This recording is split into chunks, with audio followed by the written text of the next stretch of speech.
Hello friends, हम लोग जो मेधा आईएएस के द्वारा बीपीएससी 67वीं की प्रारंभिक परीक्षा के लिए जो क्विक रिवीजन सीरीज प्रारंभ किया गया है, उस कड़ी में हम लोग आज उपस्थित हैं संविधान की विशेषता पार्ट 2 को लेकर, है ना।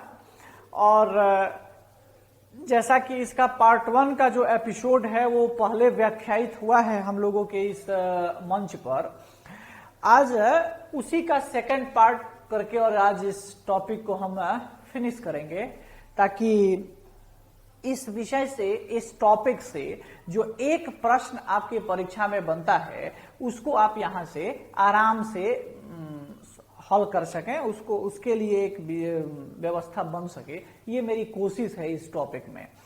तो उसमें उस दिन हमने कई सारी विशेषताओं की बात की थी। आज उसी कड़ी में मैं एक दूसरी विशेषता लेकर आपके सामने उपस्थित हूं, जिसमें लिखा है संविधान की सर्वोच्चता।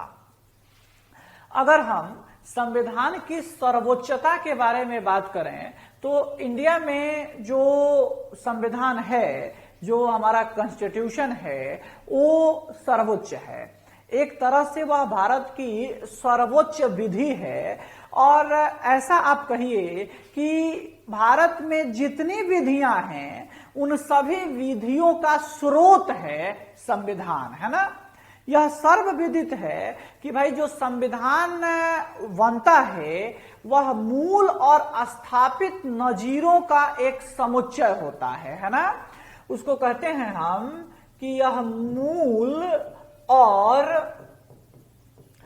स्थापित नजीरों का, है ना, एक समुच्चय है ना, एक सेट है। किसका?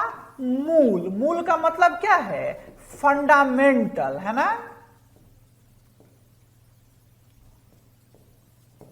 फंडामेंटल एंड एस्टेब्लिश्ड, है ना, स्थापित जो नजीर है। नजीर का मतलब यहां लगाया जा रहा है लॉ से, है ना, कानून से। तो जो फंडामेंटल और एस्टेब्लिश्ड लॉ है उसी का जो सेट होता है वो क्या कहलाता है? कॉन्स्टिट्यूशन कहलाता है ना, वो संविधान कहलाता है। तो अगर इंडियन कॉन्स्टिट्यूशन की आप बात करो तो इंडियन कॉन्स्टिट्यूशन भी क्या है? भारत में जितने भी प्रकार के कानून हैं उन सभी कानूनों का एक समुच्चय है, उन सभी कानूनों की एक सेट है, एक समूह है। तो चूंकि सभी कानूनों का जन्मदाता है वो, सभी कानून उसी से जन्म लेते हैं, उसी से प्रेरित होते हैं, तो इस प्रकार हम कह सकते हैं कि भाई जो कानून है, वो जो संविधान है हमारा, वो सभी से सर्वोच्च है, पहला चीज। दूसरा चीज ये जानिए आप कि भाई जो संविधान की आप स्थिति देखते हैं कि देखो आप कि अब संविधान न केवल इन मूल और स्थापित नजीरों का समुच्चय है और विधियों में सर्वोच्च है, बल्कि संविधान जो है वो नागरिकों के अधिकारों और कर्तव्यों, है ना, तथा जो प्राधिकार है उस प्राधिकार के भी शक्ति और कर्तव्यों का यह स्रोत है ना। एक तरह से यह न केवल नागरिकों के अधिकारों का, है ना, न केवल नागरिकों के कर्तव्यों का, बल्कि प्राधिकार जो है, अथॉरिटी जो है, उसके भी अधिकारों का, उसके भी कर्तव्यों का स्रोत है ना। संविधान से ही इस बात का पता चलता है कि विधायिका का क्या काम है और उसके क्या लिमिटेशंस हैं, कार्यपालिका का क्या काम है और उसके क्या लिमिटेशंस हैं, न्यायपालिका के क्या कार्य हैं और उसके क्या लिमिटेशंस हैं। ये तय करता है हमारा ये संविधान ही, इस बात को क्लियर करता है। तो कुल मिला के भारतीय संविधान में यह स्थापित है कि भाई जो इंडियन कॉन्स्टिट्यूशन होगा वह सुप्रीम होगा, है ना, उसके ऊपर फिर कुछ भी नहीं है। यानी इस देश की विधि व्यवस्था को बनाए रखने का अगर कोई सर्वोच्च विधि है, अगर कोई सर्वोच्च प्राधिकार है, तो वह प्राधिकार कौन है? हमारा संविधान है। और देश की जितनी भी इकाइयां हैं, देश के जितने भी बॉडी हैं, जितने भी संगठन हैं, वो सब इसी से अपना शक्ति ग्रहण करते हैं, है ना, इसी से अपना पावर लेते हैं, एक तरह से अपना अधिकार लेते हैं कि उनको क्या करना है ना। ये संविधान स्पष्ट करता है कि भाई किसके विरुद्ध क्या किया जाना चाहिए और किसके विरुद्ध नहीं किया जाना चाहिए, है ना। जैसे आप अगर फंडामेंटल राइट पढ़ते हैं जो नागरिकों का अनन्य अधिकार है, उसमें यह क्लियर कहा जाता है राज्य को कि आपको ये काम नहीं करना है ना। इसी संदर्भ में कहा जाता है कि भाई जो भाग 3 है जिसमें फंडामेंटल राइट व्याख्यायित है, यह राज्य के विरुद्ध है, यह राज्य के लिए नकारात्मक है।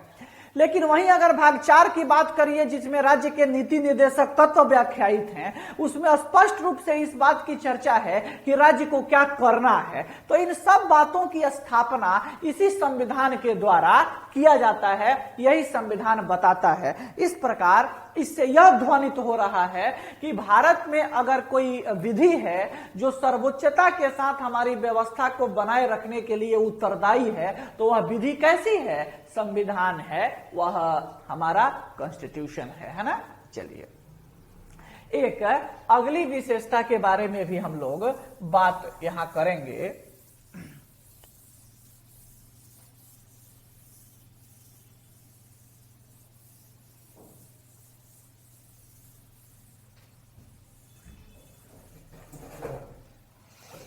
वो क्या है? तो जो अगली विशेषता है हमारे पास वो है वयस्क मताधिकार, है ना, वयस्क मताधिकार, है ना। अब ये वयस्क मताधिकार क्या है? जैसा कि आप जानते हो कि भाई जब भारत का संविधान बना तो भारत में जो लोकतांत्रिक शासन पद्धति को स्वीकार किया गया, इस लोकतांत्रिक शासन पद्धति में जिन व्यवस्थाओं को हमने स्वीकारा, उसमें जो मतदान की पद्धति थी, उस मतदान की पद्धति में हमने सार्वजनिक वयस्क मताधिकार की पद्धति को स्वीकार किया, है ना। सार्वजनिक वयस्क मताधिकार की पद्धति को हमने स्वीकार किया। और इसमें हमने क्या कहा कि भाई जो सार्वजनिक वयस्क मताधिकार है, यानी एडल्ट एज फ्रेंचाइज की व्यवस्था जो हमने स्वीकारी, इसके तहत यह कहा गया कि भाई एक सर्टेन एज के बाद, एक निश्चित आयु के बाद सभी लोगों को, देश के जितने भी नागरिक हैं, उनको बिना किसी भेदभाव, यानी जाति, धर्म, लिंग, संप्रदाय, वर्ग, समुदाय आदि के आधार पर भेदभाव किए बिना उनको मतदान करने का अधिकार दिया गया। अब भारत में यह आयु उस समय 21 वर्ष तय की गई, है ना। लेकिन 61वें संविधान संशोधन के द्वारा, जो 61वां संविधान संशोधन अधिनियम आया 1989 में, इसके माध्यम से ये 21 वर्ष से एज को घटाकर और 18 वर्ष कर दिया गया। और आज भी ये व्यवस्था लागू है कि हर वह 18 वर्ष से ऊपर का नागरिक, चाहे वह किसी भी जाति का हो, किसी भी धर्म का हो, किसी भी लिंग का हो, किसी भी संप्रदाय का हो, किसी भी वर्ग का हो, किसी भी क्षेत्र का हो, है ना, उसको वोट देने का अधिकार है। तो ये जो सार्वजनिक वयस्क मताधिकार की व्यवस्था हमने स्वीकार की, वो हमने इसीलिए बनाई, इसीलिए इस व्यवस्था को हमने अपने यहां जगह दिया कि भाई जो हमारी लोकतांत्रिक प्रणाली थी, उस लोकतांत्रिक प्रणाली को हम अधिक से अधिक सशक्त कर सकें, है ना, उसको हम अधिक से अधिक मजबूत बना सकें, इसी को ध्यान में रखकर हमने इस वयस्क मताधिकार की पद्धति को अपनाया। तो ये लोकतांत्रिक जो प्रणाली है, ये सशक्त कैसे बन सकती है? तो लोकतंत्र की एक परिभाषा है कि भाई लोकतंत्र जनता का शासन है। तो जनता का शासन होने का मतलब ये कतई नहीं होता है कि जनता एक बार वोट दे दिया काम खत्म। ये लोकतंत्र तभी सफल होता है जब अधिकतम जन भागीदारी हो, है ना, यानी जो पीपुल पार्टिसिपेशन हो, जो जन भागीदारी हो, मैक्सिमम हो। इसलिए आप देखिए कि अभी भी निर्वाचन आयोग के द्वारा जब भी चुनाव के वक्त आता है तो निर्वाचन आयोग लोगों को वोट करने के लिए प्रेरित करता है। इसके लिए कई सेलिब्रिटी लोग, जैसे फिल्म दुनिया से भी या खेल की दुनिया से भी, जहां से भी जो लोग फेमस पर्सनालिटी है, जिसका देश में अच्छा चर्चा है, वैसे लोगों को, क्षेत्रीय लोग और नेशनल लेवल के लोगों को भी इसमें, इस कैंपेनिंग में शामिल कराया जाता है ताकि लोग वोट करने के प्रति जागरूक हों। और इसका बहुत बड़ा असर भी पड़ा है देश में। आप देखे होंगे कि वोट प्रतिशत जो है वो अब बढ़ रहा है ना, 70% 80% तक वोट अब होने लगे हैं। पहले का दौर था कि अगर 40% भी वोट हो जाया करता था तो समझा जाता था कि बहुत अच्छी वोटिंग हुई है। तो ये व्यवस्था बदल गई है और अब मुझे लगता है कि अब वोटिंग प्रतिशत बाय रेयर ही कोई ऐसा क्षेत्र रहता होगा जहां 50% से कम वोटिंग होती होगी। अब रेयर ही कोई ऐसा क्षेत्र रहता होगा, बाकी सभी जगह पर 60% 70% वोटिंग होने लगी है। अभी भी बहुत कुछ किया जाना बाकी है ना। जब तक ये मैक्सिमम पीपुल पार्टिसिपेशन, यानी हम अपनी सारे जनता को इस वर्ग से न जोड़ दें, इस प्रक्रिया से न जोड़ दें, तब तक हमारी लोकतंत्र को हम उतना सफल नहीं मान सकते। क्योंकि हमारी लोकतंत्र उतनी ही मजबूत होती जाएगी जब अधिक से अधिक लोग इसमें अपनी भागीदारी करते जाएंगे। तो ये इस भागीदारी को ही बढ़ाने के लिए ये वयस्क मताधिकार को स्वीकार किया गया है ना। इस एडल्ट एज फ्रेंचाइजी को उस समय स्वीकार किया गया और पंडित नेहरू, जो उस समय के सबसे बड़े लोकतंत्रवादी में से एक थे, और जिस समय देश आजाद हुआ, देश की पहली संसद चुन के आई, उस समय पंडित नेहरू के नेतृत्व में कांग्रेस के पास अपार बहुमत था। और अगर पंडित नेहरू या कांग्रेस चाहती तो उस समय एक तानाशाही शासन की स्थापना हो सकती थी, लेकिन ऐसा नहीं हुआ। पक्ष और विपक्ष, विपक्ष तो था ही नहीं, नगण्य सा विपक्ष था, तो पक्ष के यानी कांग्रेस के ही ऐसे लोग थे जो संसद भवन में नेहरू की आलोचना किया करते थे, नेहरू के सरकार की आलोचना करते थे, उसके नीतियों को के ऊपर आलोचना रखते थे। तो ये बड़ी बात थी, है ना, आलोचना करना सरकार के सामने, और उसमें भी नेहरू जैसे व्यक्तित्व के बाद, क्योंकि उस समय नेहरू एक बहुत बड़ा व्यक्तित्व था देश के सामने, आलोचना करना ये बड़ी बात थी। तो ये उनकी लोकतंत्र के प्रति ही प्रेम था, ये उनका लोकतंत्र के प्रति ही वह आसक्ति थी कि भारत के लोकतंत्र को मजबूत करने में उन्होंने अपनी भूमिका निभाई। और ये सार्वजनिक वयस्क मताधिकार की बात तो उन्होंने 1938 में करी थी, 1938 में की थी, जब भारत में अभी अंग्रेजों का शासन था और संविधान निर्माण को लेकर भी कोई बहुत अस्थायी व्यवस्था का निर्माण नहीं हुआ था। तो ऐसे समय में उन्होंने ये बात कही थी। लेकिन ये अलग बात है कि विभाजन के परिस्थिति में हम संविधान सभा का चुनाव जरूर प्रत्यक्ष ढंग से या सार्वजनिक वयस्क मताधिकार पे नहीं करा सके, लेकिन जब देश में आम चुनाव होने लगे तो इसी विधि से देश में लोकसभा का चुनाव हुआ। और आज भी आप देखते हैं कि लोकसभा का चुनाव हो, विधानसभा का चुनाव हो या मुखिया वगैरह का भी चुनाव हो, जो स्थानीय स्तर की चुनाव होती हैं, उसमें भी आप देखते होंगे कि 18 वर्ष से ऊपर के सभी लोगों को वोट करने का राइट मिला हुआ है। तो ये सार्वजनिक वयस्क मताधिकार का जो अधिकार है, ये हमारे लोकतंत्र की मजबूती के लिए ही महत्वपूर्ण है और इससे हमारी लोकतंत्र को ही मजबूती मिलती है ना। चलिए, एक अब सार्वजनिक वयस्क मताधिकार के बाद एक दूसरे भी मताधिकार विशेषता के बारे में हम लोगों को चर्चा करनी होगी, और जो वह दूसरी विशेषता है जो वयस्क मताधिकार के बाद आती है, वह है संसदीय संप्रभुता। संसदीय संप्रभुता और न्यायिक सर्वोच्चता के बीच समन्वय, है ना। ये क्या है? यहां दो टर्म जो हैं वो लिखे हुए हैं, है ना। अब इन दोनों टर्मों को थोड़ा सा आप देखिए कि ये क्या है। अगर आप देखिएगा तो एक टर्म लिखा है इसमें संसदीय संप्रभुता का, और एक टर्म लिखा है इसमें न्यायिक सर्वोच्चता का, है ना। यानी जो संसद है वो संप्रभु है। संप्रभु होने का मतलब क्या है कि वो अपना निर्णय खुद लेती है बिना किसी के प्रभाव में आए हुए, है ना।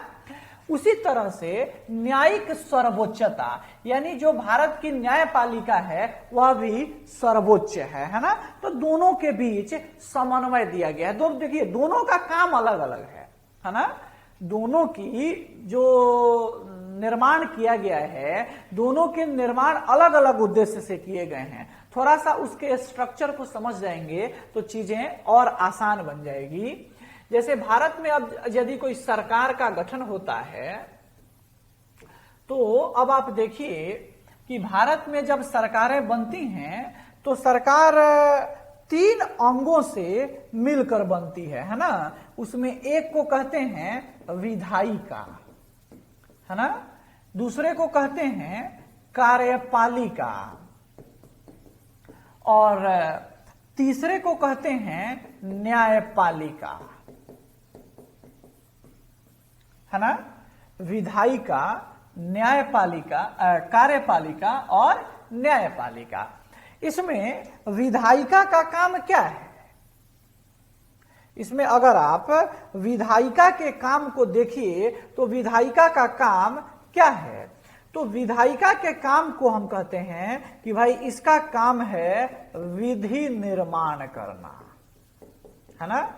इसका काम है विधि निर्माण करना। ये विधि निर्माण का कार्य करती है। अगर आप कार्यपालिका का बात करिए तो इसका कार्य है विधायिका द्वारा बनाए गए विधि को लागू करना, है ना। और न्यायपालिका का काम है कि भाई संविधान का संरक्षण करना, है ना। संविधान का संरक्षण करना, यानी जब वो काम कर रही है विधायिका और कार्यपालिका, तो संविधान के अनुरूप कार्य कर रही है अथवा नहीं, इस बात को देखने का काम किसका है? न्यायपालिका को है। इसीलिए न्यायपालिका को भारतीय संविधान का अभिभावक कहा जाता है ना, क्योंकि वह भारत के संविधान की रक्षा करती है, सुरक्षा करती है। तो जब यहां हम देख रहे हैं कि भाई विधायिका का काम विधि निर्माण, कार्यपालिका का काम विधि को लागू करना और न्यायपालिका का काम संविधान का संरक्षण करना, यहां एक शब्द लिखा है संसदीय संप्रभुता। तो जब भारत की विधायिका के बारे में अगर बात किया जाता है तो भारत की राष्ट्रीय विधायिका को ही संसद कहते हैं, और यहां न्यायपालिका का संबंध आप यहां से जोड़ सकते हैं जो न्यायिक सर्वोच्चता का सिद्धांत है। तो जब विधायिका यानी संसद कानून बनाने के लिए संप्रभु है, वो पूरी तरीके से स्वतंत्र है आंतरिक और बाह्य स्तर पर कि वह किस क्षेत्र के लिए किस प्रकार का कानून बनाएगी, है ना। और सबसे महत्वपूर्ण बात कि भाई वो संप्रभु है तो उसके कानून को कहीं चुनौती भी नहीं दी जा सकती है ना। ये संप्रभुता का अर्थ है, ये संप्रभुता का मीनिंग है। यानी वह देश के किसी भी क्षेत्र के लिए किसी भी प्रकार के कानून को बनाने के लिए स्वतंत्र है ना। वह किसी के प्रभाव में आकर निर्णय लेने के लिए विवश नहीं है। ठीक उसी तरह से अगर न्यायिक सर्वोच्चता की आप बात करें तो उसका अर्थ है कि भाई वह संविधान के संरक्षक है। और यदि संघीय व्यवस्था जो संविधान के द्वारा निर्मित की गई है, अगर कार्यपालिका के आदेशों से उस पर बुरा प्रभाव पड़ रहा है तो उसको यह अधिकार है कि वह कार्यपालिका के उन आदेशों का क्या कर सके, वो रिव्यू कर सके, पुनरीक्षण कर सके। और यदि उसको ऐसा लगता है कि कार्यपालिका के इस आदेश से संविधान की जो स्थापित संघीय व्यवस्था है उस पर प्रभाव पड़ रहा है, उस पर प्रतिकूल असर पड़ रहा है, तो वह उसको रद्द कर सकती है, वह उसको समाप्त कर सकती है ना। तो इसी शक्ति को तो हम कहते हैं ना कि जुडिशियल रिव्यू का उसको जो पावर मिला है ना, न्यायिक पुनराविलोकन का पावर मिला हुआ है। तो एक तरफ जहां विधायिका यानी संसद भारत के किसी भी क्षेत्र के लिए या संपूर्ण भारत के लिए कानून बनाने के लिए स्वतंत्र है, वह किसी के प्रभाव में आकर निर्णय नहीं लेती है, उसी तरह से जो न्यायपालिका है वह भी पूरी तरह इस बात के लिए सर्वोच्च है कि भाई देश में संविधान के अनुकूल व्यवस्था बनी रहे। जहां कहीं भी उसको ऐसा लगता है कि कोई भी आदेश या कोई भी व्यवस्था संविधान के प्रतिकूल जा रही है, तो न्यायपालिका को यह अधिकार है अपने न्यायिक पुनराविलोकन की शक्ति के तहत, जुडिशियल रिव्यू के तहत, कि वह वैसे आदेशों का या वैसे व्यवस्थाओं को रद्द करे जिससे कि भारत के संविधान की आत्मा पर चोट पहुंचता है ना। तो ये भारतीय संविधान की एक अनन्य विशेषता है। उसी तरह से एक अगली विशेषता के बारे में आइए देखते हैं।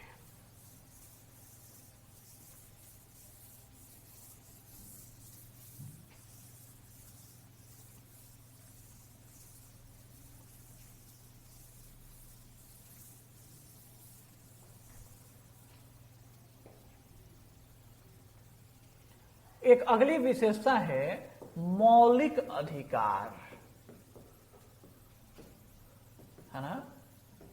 मौलिक अधिकार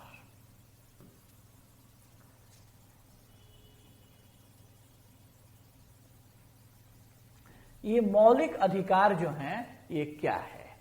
तो आप जानते हैं कि भाई संविधान के भाग 3 में अनुच्छेद 12 से लेके और 35 तक में इस फंडामेंटल राइट की व्याख्या है ना। फंडामेंटल राइट की चर्चा है। तो जो फंडामेंटल राइट यहां एक्सप्लेन किया गया है, जिस फंडामेंटल राइट की यहां चर्चा की गई है, आप ये फंडामेंटल राइट कैसे हैं भाई और किसे प्राप्त हैं? तो अगर आप देखिए तो ये फंडामेंटल राइट भारत के नागरिकों के साथ साथ भारत में आने वाले जो विदेशी लोग हैं उनको भी प्राप्त है ना, उनको भी मिला हुआ है। और ये जो फंडामेंटल राइट की विशेषता है कि भाई ये जो फंडामेंटल राइट यह एक प्रकार का नागरिक अधिकार है ना। नागरिक या राजनीतिक अधिकार भी इसको कहा जा रहा है ना। इसको कह रहे हैं कि यह नागरिक और राजनीतिक अधिकार है ना। ये बेसिकली नागरिकों को राज्य की सत्ता से बचाने के लिए ये किया गया है। और ये एक ऐसे अधिकार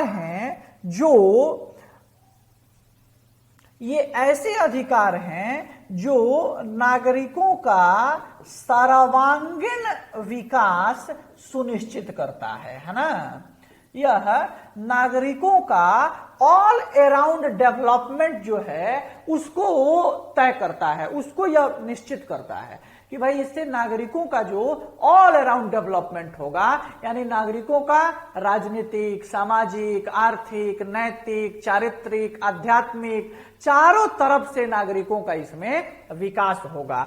जो ये फंडामेंटल राइट है, ये राज्य की सत्ता से नागरिकों को सुरक्षित करता है ना।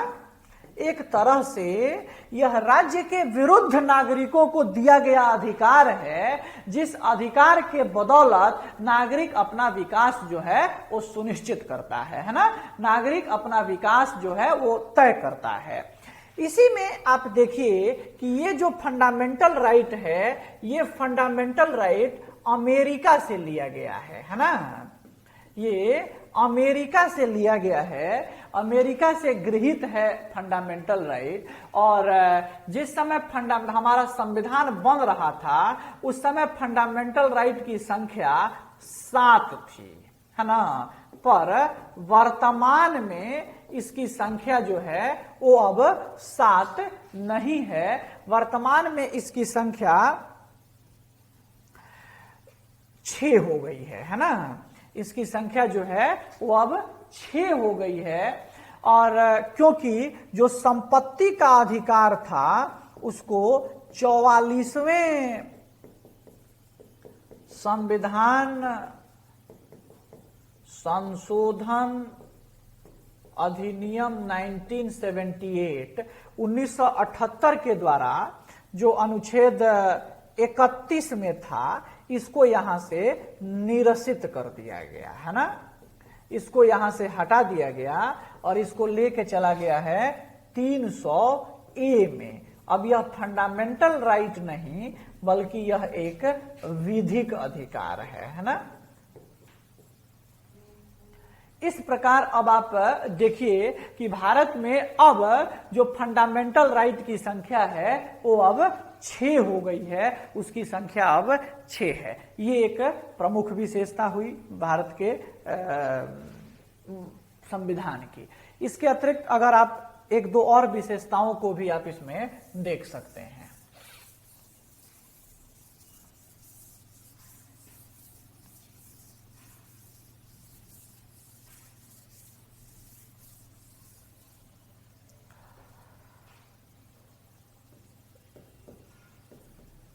राज्य के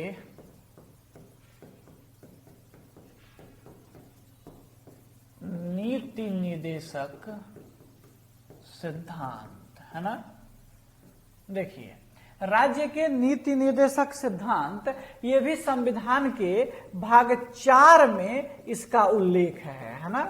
संविधान के भाग 4 में अनुच्छेद 36 से 51 तक में इसका उल्लेख है ना। और मूलतः ये जो निदेशक सिद्धांत है उसमें इस बात की चर्चा है कि भाई राज्य को क्या करना है ना। राज्य को क्या करना है ना। जबकि इसके ठीक विपरीत फंडामेंटल राइट में क्या था कि राज्य को क्या नहीं करना है ना। यानी एक तरह से यह राज्य को मार्गदर्शन दिया गया है, राज्य को यह एक गाइडलाइन दिया गया है कि भारत को एक लोक कल्याणकारी राज्य बनाने के लिए आपको इसी मार्ग पर चलना होगा, तभी भारत को एक लोक कल्याणकारी राज्य के रूप में विकसित किया जा सकता है ना।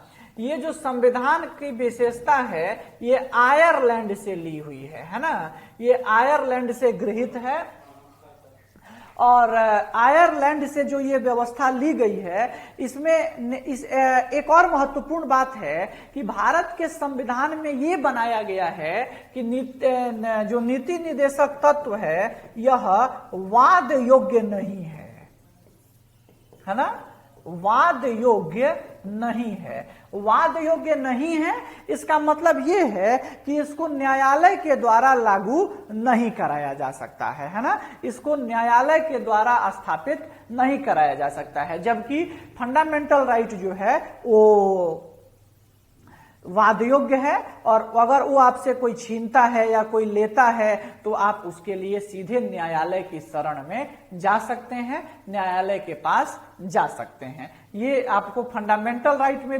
मिला हुआ है, लेकिन आपको यहां पर ये फीचर नहीं है। तो कुल मिलाकर भारत को एक लोक कल्याणकारी राज्य बनाने के लिए नीति निर्देशक तत्व को संविधान में जगह दिया गया है। एक तरह से कह सकिए कि भारत में सामाजिक और आर्थिक लोकतंत्र की स्थापना करने के लिए इस नीति निर्देशक तत्व को जगह दिया गया है। और इस संबंध में कई लोगों के अपने अपने विचार हैं, है ना, कई लोगों के अपने अपने मत हैं। तो अगर फंडामेंटल राइट से राजनीतिक लोकतंत्र स्थापित होता है, वह लोगों को राजनीतिक स्वतंत्रता देता है, तो ये जो अधिकार है ये सामाजिक आर्थिक अधिकार है। और भारत में सामाजिक आर्थिक लोकतंत्र की स्थापना इस नीति निर्देशक तत्व के माध्यम से होती है।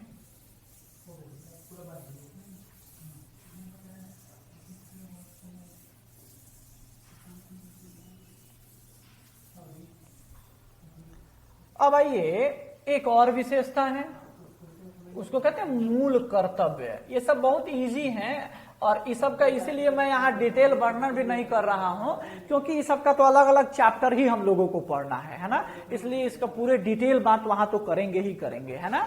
तो अगर मूल कर्तव्य के बारे में आप बात करिए तो भाई मूल कर्तव्य जो है वो एक कमेटी बनी थी, स्वर्ण सिंह कमेटी, है ना। और स्वर्ण सिंह कमेटी ये गठित हुई थी किसके द्वारा? तो ये गठित हुई थी कांग्रेस के द्वारा, है ना। ये कांग्रेस के द्वारा यह कमेटी गठित हुई थी और इस स्वर्ण सिंह कमेटी के सिफारिश पर ही 42वें संविधान संशोधन अधिनियम,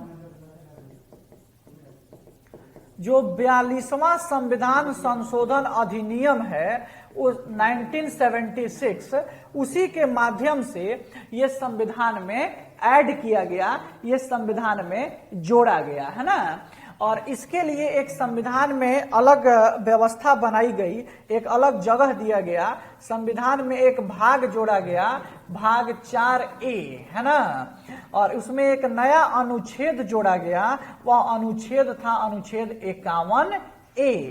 और इस 51A में 10 जो ड्यूटी थे वो जगह दिया गया, यानी 10 कर्तव्यों को इसमें शामिल किया गया था। और नागरिकों से यह अपेक्षा की गई थी कि भाई नागरिक अपने राज्य को, अपने देश को, अपने इस भूमि को प्रगतिशील बनाने के लिए ये वर्णित उद्देश्यों का, वर्णित कर्तव्यों का पालन करेंगे। ये नागरिकों से अपेक्षा की गई है। इसमें एक इसमें और बदलाव है, वो ये है कि 86वां जब संविधान संशोधन अधिनियम हुआ तो 86वें संविधान संशोधन अधिनियम 2002 के द्वारा इसमें एक और कर्तव्य जो है वो ऐड किया गया, यानी वर्तमान में कर्तव्यों की संख्या 11 हो गई है ना। जो मूल कर्तव्य लिया गया है, मूल कर्तव्य लिया गया है सोवियत संघ से, है ना। और मूल कर्तव्य की अगर भाषा की बात करिएगा तो इसकी भाषा ली गई है इटली से, है ना। मूल कर्तव्य लिया गया है सोवियत संघ से, लेकिन इसकी भाषा ली गई है इटली से। और एक और बात कि भाई ये मूल कर्तव्य जो है यह भी वाद योग्य नहीं है ना।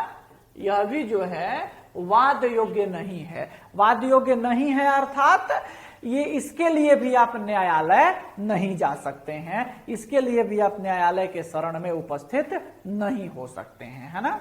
चलिए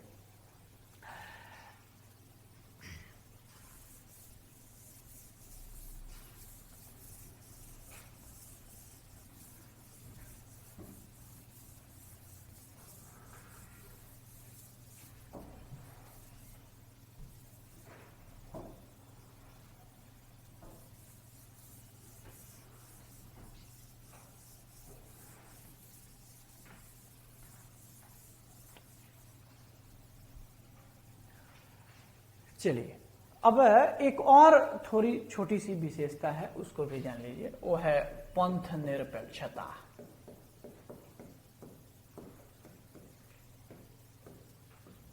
सेक्युलरिज्म, ये भी भारतीय संविधान की मूल विशेषता है ना। ये भी भारतीय संविधान की महत्वपूर्ण विशेषता है, जो भारत के संविधान को पंथ निरपेक्ष बनाता है। यहाँ पंथ निरपेक्षता का मतलब है कि भाई राज्य का अपना कोई धर्म नहीं होगा, है ना। इसकी डिटेल चर्चा मैंने प्रस्तावना वाले टॉपिक में भी किया है कि भाई ये राज्य का अपना कोई धर्म नहीं होगा। राज्य एक ऐसे वातावरण का निर्माण करेगा जिसमें सभी धर्म के लोग प्रगति करें, सभी धर्म के अनुयायी अपने प्रक्रिया में, अपने उत्थान में भागीदार बने, है ना। जो पंथ निरपेक्षता की अवधारणा है, ये भी संविधान में 42वें संविधान संशोधन अधिनियम से ही जोड़ा गया था 1976 में। यानी यह भारत के संविधान में प्रारंभ से मौजूद नहीं था। इसको 42वें संविधान संशोधन अधिनियम 1976 के द्वारा जोड़ा गया, जो यह स्थापित करता है कि भाई जो भारत का संविधान है वो एक सेकुलर कॉन्स्टिट्यूशन है, वह एक पंथ निरपेक्ष संविधान है और यहाँ पर राज्य का अपना कोई धर्म नहीं है। राज्य सभी धर्मों की प्रगति के लिए वातावरण निर्माण का कार्य करेगा, माहौल निर्माण का कार्य करेगा, है ना। चले, अब एक और विशेषता है, उसको भी समझिए। उसमें है एकल नागरिकता, है ना, सिंगल सिटीजनशिप, है ना। ये सिंगल सिटीजनशिप का क्या अर्थ है, ये सिंगल सिटीजनशिप की क्या मीनिंग है।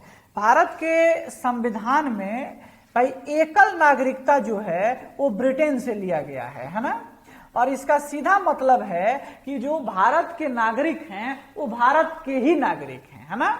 वो किसी प्रदेश के, जैसे बिहार के, उत्तर प्रदेश के, राजस्थान के, झारखंड के नागरिक नहीं हैं। वो बिहार, उत्तर प्रदेश, झारखंड, मध्य प्रदेश, मणिपुर आदि के निवासी हैं। और अगर नागरिक की बात है तो वे भारत के नागरिक हैं। एकल नागरिकता की व्यवस्था है और वह किसी प्रदेश का नागरिक नहीं है, केवल और केवल भारत का नागरिक है। और नागरिकता देने की भी जो व्यवस्था है वो भी स्टेट का नहीं है, केंद्रीय गृह मंत्रालय जो है वो इसके लिए ऑथराइज है ना। वही किसी को नागरिकता देता है और उससे नागरिकता छीनता है। नागरिकता जो है वो संघ सूची का विषय है ना। ये संघ सूची का विषय है, यानी इस पर कानून बनाने का भी जो अधिकार है वो केवल केंद्र सरकार को है ना।